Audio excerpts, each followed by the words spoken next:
Yep. Hello and welcome. My name is Deborah Swanson, and I will be hosting this session of TLC. It is titled The Development Dish, a vehicle for cross-department collaboration to design innovative courses.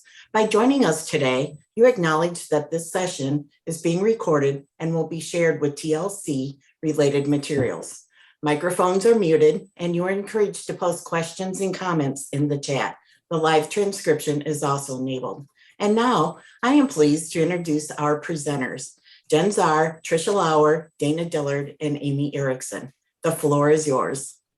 Thank you so much, Deb. We are so excited to be here to share with you a little bit about our journey with the development dish. And I'm excited to have my colleague, Tricia Lauer, who's our Vice President of the Office of Assessment and Curricular Affairs, Amy Erickson, who works in our Faculty Support and Development, and Dana Dillard, a fellow lead faculty member like myself. She works in our psychology programs, and I work in our early childhood education programs. And we can't wait to share with you this journey that we've been on. To get us started today, what we're going to talk about is we're going to look at the implementation of a professional learning community at a fully online university. And specifically, that's going to be us discussing and sharing about the Development Dish, which is a weekly professional learning community that we have here at the University of Arizona Global Campus. And then we'll talk about how this professional learning community fosters cross-departmental collaboration so that we can support course design for our non-traditional student population. So you might be wondering, well, what is the Development Dish and how did this come to be? So I want to tell you a little story. About last fall, it was end of September, beginning of October, we had opened a new office location in downtown Chandler, which happened to be not too far from my house where I live. And my department chair at the time, Dr. Tony Farrell, who's now our dean of the College of Arts and Sciences, called me down and said, "Hey, Jen, do you want to come check out the new office?" I was like, yeah, that would be great. You know, who doesn't love the chance when we work, remotely to get the chance to connect in person with the people we work with?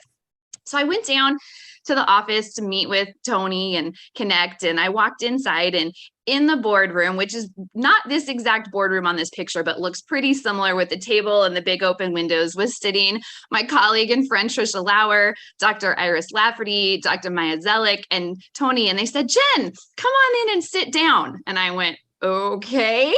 So I sit down in this boardroom, and Dr. Lafferty starts talking to me a little bit about course development. She knows that course development is a huge passion of mine, something that I have had the opportunity to get to grow with my own knowledge and expertise with throughout my last 10 years at UAGC.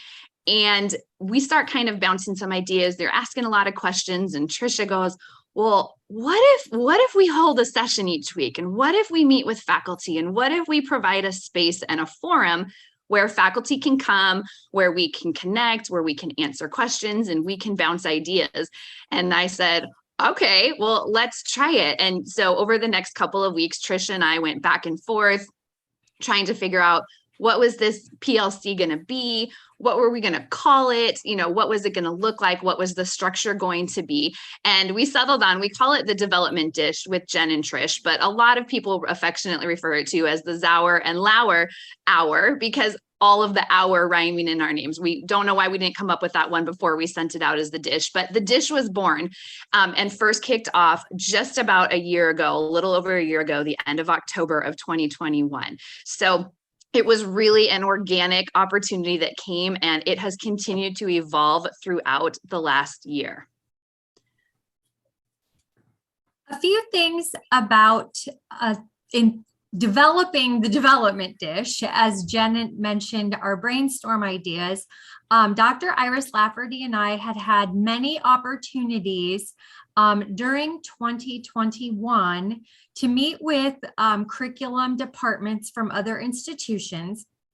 And a common theme across all was that there were hosted spaces for faculty to come and collaborate with either curriculum experts or meet with other faculty. And we were really thinking about how we could utilize that in our own space. One institution we met with hosted a happy hour every Friday night at either a local establishment or at someone's home, and they bounced ideas off one another. Another institution actually had a center on their campus.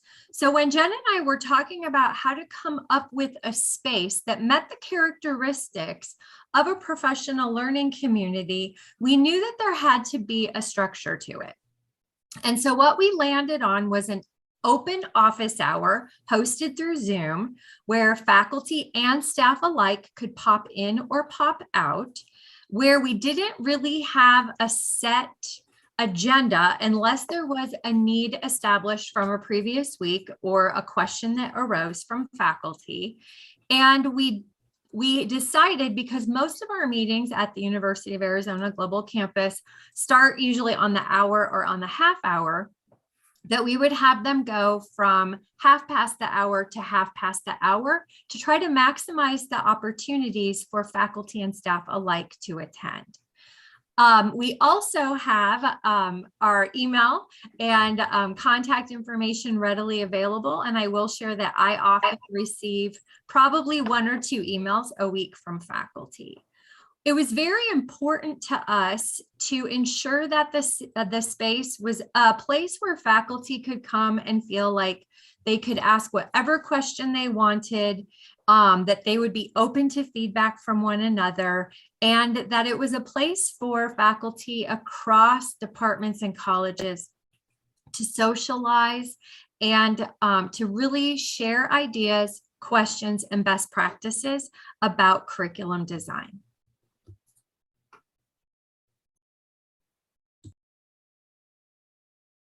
Tricia, do you want me to talk about attendance, or do you want to? Sure, that's great. So we have an average of attendance of about 35 people who join from various roles at the institution. So faculty will be there. We'll have folks from our assessment team. We have folks from learning and development. We have faculty support and development. It's really great and really fosters that professional learning community vibe that we were really striving for when we set up the structure of the development dish. We have some people who come every single week, like Amy, who's here with us today, and Dana, and we're so excited that they, are going to share their views on it, but they come every week to the development dish, even though it's not something that's required, but they feel the conversation so valuable and contributes to their work each day. And something else that we wanted to remind about when we think about attendance is we've made it completely acceptable for people to pop in and pop out, which we think is really beneficial. So if someone has just a quick question they need, they can pop in, get that question answered, and then they can, move about with other tasks and things that they're working on as well during their day. Go ahead, Trish. I'm going to kick it back over to you. Great, thank you. Some of the questions that come up have to do with do's and don'ts. And that is related to our learning management system, related to our course guide. Also, accessibility questions have really come up related to ensuring accessibility, not only for our students in the online environment, but also for our faculty. And that's been a real aha for me. We often think about the student perspective of accessibility, but we've also had a lot of questions and ideas fostered and generated in the development dish related to accessibility. Possible tools that can be used, including third-party technologies or vendors that might be able to be incorporated into the classroom. We've had a lot of questions over the last year come up about media and other sorts of educational technologies, including video. Something that really has come to light as well are how we use resources and the copyright associated with them. I think that's been an area of great visibility and awareness for everyone who's attended the development dish. We've been very fortunate to have a great partnership with our colleagues in the Library and Writing Center in answering some of those very questions for us, but also providing us answers to questions about where we might locate resources to help students be successful. Another important area has to do with credit hour analysis and calculating credit hour in our online format. We also have a lot of folks who come every week, as Jen mentioned, who who come, and they are on our credit hour work group. So they've been a great resource to the other faculty who have questions about that. And then finally, sometimes our faculty just really aren't sure of who to contact if they have questions. So a lot of this from my lens, as someone who supports faculty and whose team supports faculty in course development, has been very insightful and helpful to me. And from some of these questions, we've been able to create resources for faculty. Thanks, Jen. Yeah. So one of the other things that we really like about the dish, besides, the policies and procedures that Trisha talked about, is that one of the patterns we noticed is that we have the opportunity to really have conversations for innovation. And this is where I always tell people who come to the dish that, you kind of see my inner nerd when it comes to course development, because I get so excited when we have these conversations. But it's a really great think tank for us to share things that we've tried in course developments. We had a conversation one week where we asked people, what's a discussion forum in your class that you love, right? To try and generate ideas and conversations so that we could walk away as developers of courses with some new things that we might try. Or bouncing new ideas is another way that we're really innovative. If I've been kind of mulling over an idea in my head, and maybe I've met and had a conversation with my instructional designer, and I'm like, okay, am I crazy? Is this crazy? And I'll bring that idea to the dish, and we'll kind of bounce it out and talk it through, and other faculty will come, or we'll have, I remember one conversation one time we had Matt Phillips from our Career Services Center, who did a lot of talking with us about bouncing around some ideas about how we could bring some critical thinking concepts into our courses. So there's really good conversation related to innovation as a trend and a pattern that we see in the dish. And something else that we'll do is in the dish, everybody has the ability to share their screen on Zoom. So we will let people pull up and share examples and walk through things, or share, I'm trying this, let me show you what it looks like. Does anybody have any ideas for how I can refine or enhance? So that's another really big focus of the conversation when we're in the dish, is how we can be innovative and share ideas with each other. Okay, so another thing, the dish has really inspired us to create a faculty hub that would provide information that would assist throughout the entire development process. And the dish has been great. As Jen noted, I do go every week. And I take minutes for these meetings. And that's allowed us to identify frequently asked questions and even topics that are in need of research. As Jen noted, someone might come in and say, I'm really excited about this, like, for example, escape rooms. Maybe someone's really excited about them, wants to know if anyone's used them before. And so we love to hear the anecdotal information surrounding new ideas and topics, but it also identifies areas for me and people on my team to research. Like, let's go look at the literature. What does the research say on using escape rooms in higher ed? So we're also, Jen and Trish both typically invite people, experts in DEI, quality matters, accessibility, career services. So we'll have these, we call them our guest stars. And so they'll show up, and then people can really pepper them with questions, and they can share their expertise, which is wonderful for people who, they know once a week they can pop in and see these people. And typically representatives from each of these groups come every week as well. The dish has also allowed us to share strategies, as Jen and Trish have noted. And it's also helping us now create guides for using data in our FRED dashboard. That's our a dashboard we use that compiles all this data. And we want to use that data to improve course development. For example, if we see over the course of years or even terms that certain assignments are always failing, or students aren't achieving specific learning outcomes, we can use these dashboards to identify this information and then make changes when the course is being developed. What needs to be augmented? Maybe there's a specific population that's continuing to perform poorly on certain things. Maybe we're using the wrong kinds of resources. Maybe these are resources that, say, military students can't use effectively if they are deployed, things like that. We can go through all this data and even ask for new spreadsheets and new, I guess there's all kinds of different terms for spreadsheets and parking lots and all these different terms, but allowing us to call this data and share it and teach faculty how to use it so they can use it as they start to develop classes. We also offer a monthly course development meeting, and we invite people. Everyone's welcome if they can join. And we focus on various elements of course development. For example, one month we talked about formative assessments. Another month we talked about summative assessments. Our most recent monthly course development meeting was on feedback. So this is another thing that was generated by content in the dish and what items we thought may need a little more attention or that faculty would appreciate more guidance on.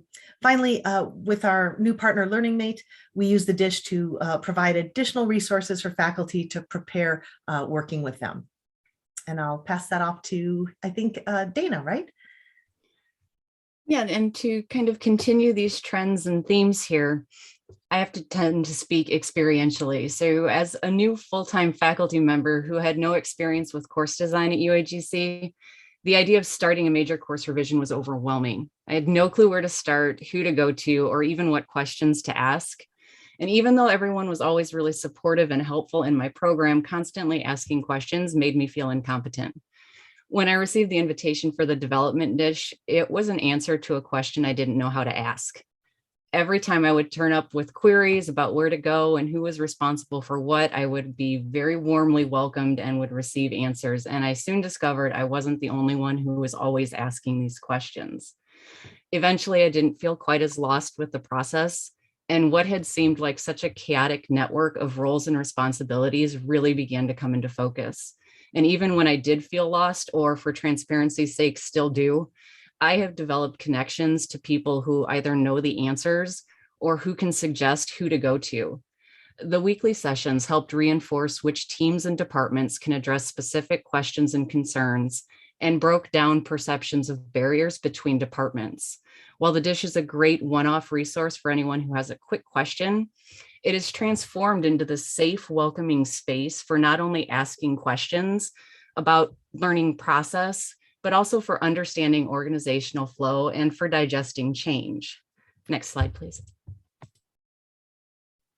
The development dish as a professional learning community fulfills several needs by providing a regular avenue for sharing ideas on the more formal elements of course design, curriculum and assessment, and learning theory, and also for providing information and resources appropriate for a specific course or to add to one's course design toolbox, as well as for building a professional support network that spans the university.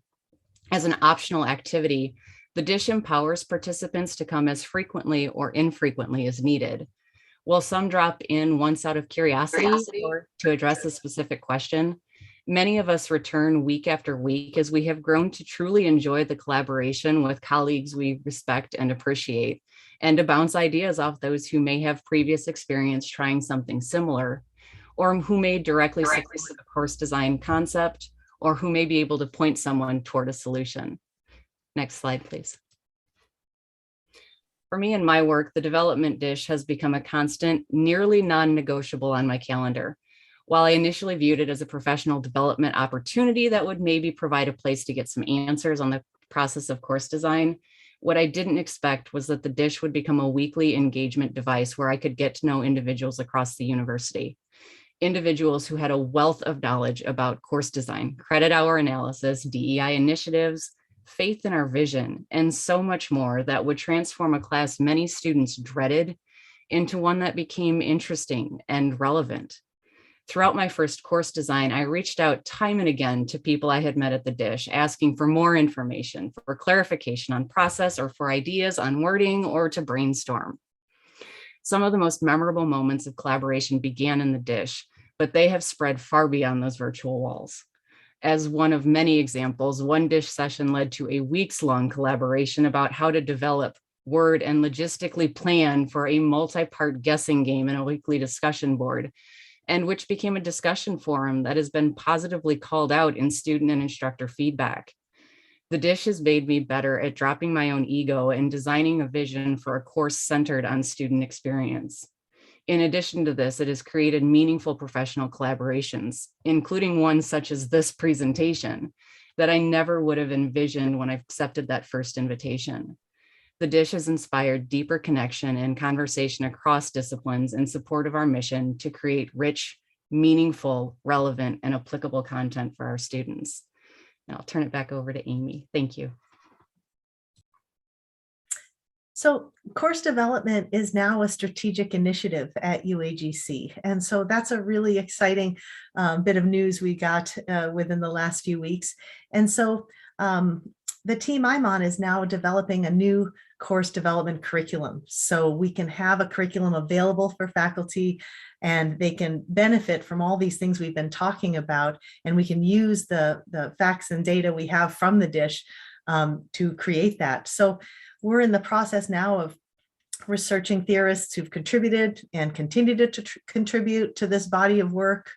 We're exploring what the neuroscience says about learning. We're reviewing the history of instructional design and the many changes that have come over the decades. We're highlighting program learning outcomes in relationship to course development. We have a keen eye on DEIB and accessibility.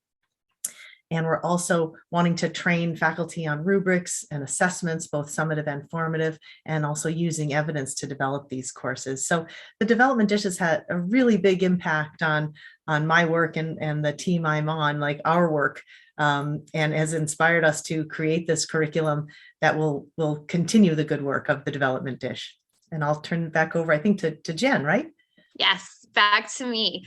So I feel like I could echo so many of the sentiments that Amy and Dana have shared about how the dish has impacted my work. And one of the strongest for me, was something that's so important to my work overall, is just relationships. And the dish has allowed me to connect and meet with so many colleagues, both faculty and, learning resources, learning tech, library, writing center, that I normally, my path hadn't crossed with even throughout the many years that I've been with the university. And those relationships have formed, and now I can go to people and say, hey, do you have 30 minutes? I want to pick your brain. Or I know you tried this in your course. Can you walk me through it a little bit more? And the other thing I really like about the dish is it gives me a space. It's impacted my work by, it gives me a space to get feedback on things I want to try, right? Hey, I want to bounce this idea. Does anybody have any thoughts? And it's so great to have people from so many different departments within the university in those meetings, because everybody brings a different lens and a different perspective, and it ultimately takes the ideas that I have and makes them more robust. And sometimes people say, Jen, that's crazy, like that, I've tried something like that and it's not going to work. Or sometimes, it's the complete opposite. I also love that even though I get to lead and host the dish with Trisha every week, I get to learn new ideas and concepts every single time. I don't think I've walked away from a dish yet where I haven't taken something new that I can take and apply to the work that I'm doing.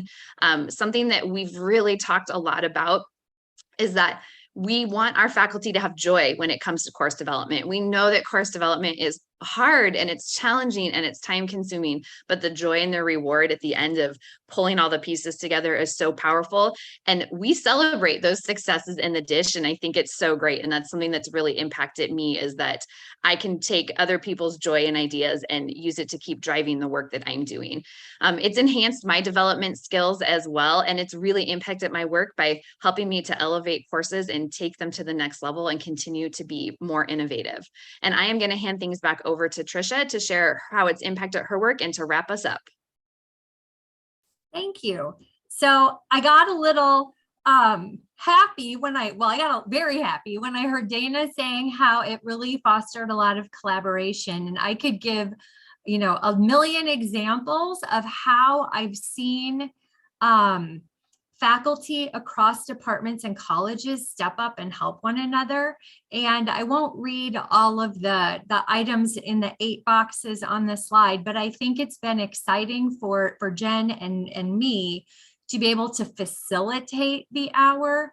I think there's no greater pleasure as an educator, and I guess I feel like that's what Jen and I are at heart, but to be able to facilitate a group of people, sometimes almost near 80, we've had sessions that big, where folks are sharing ideas, helping one another.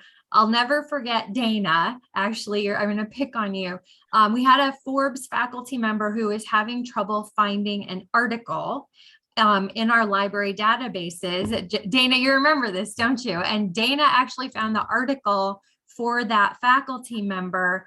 So it's great to have a faculty member ask questions, and you have this army of people in the development dish ready to help and lend their ear and lend their advice. The other thing that I think is very exciting is when we have faculty say to Jen or to me, like, hey, I tried this idea, it worked. Can I share it in the development dish with everyone? And that makes me so excited, because when we were envisioning what this might be or what it could be, we recognized that what we were doing was broken.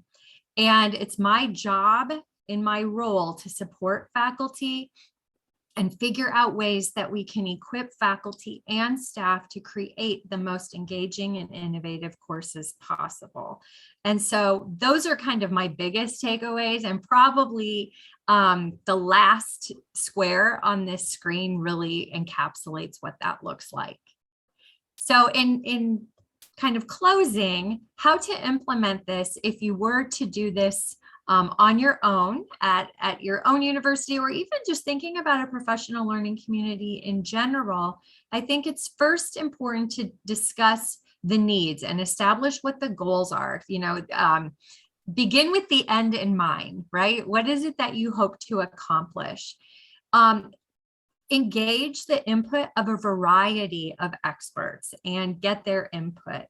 Stick to a consistent schedule and hope for the best. I know before Jen and I did the very first development dish, we literally had a conversation and we said to one another, what if no one comes? Or what if one person comes? What are we going to do? And we surprised ourselves. There were about 45 people that very first session. So we were very excited.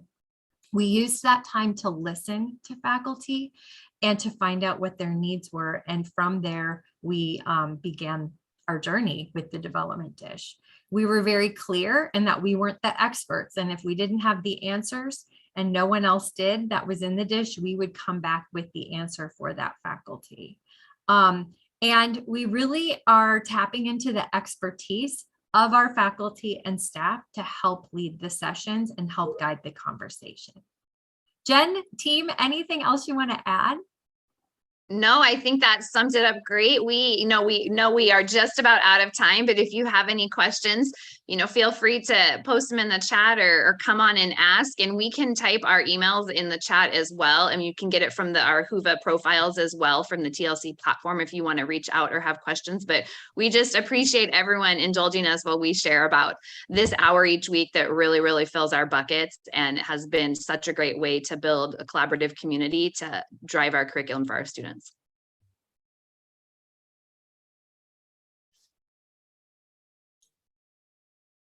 Wonderful presentation, team. Thank you, Jen, Tricia, Amy, and Dana for sharing your thoughts and expertise. And thank you to those who attended this session. And I wish you all the best as we continue our TLC conference and enjoy future sessions with us. Thank you all.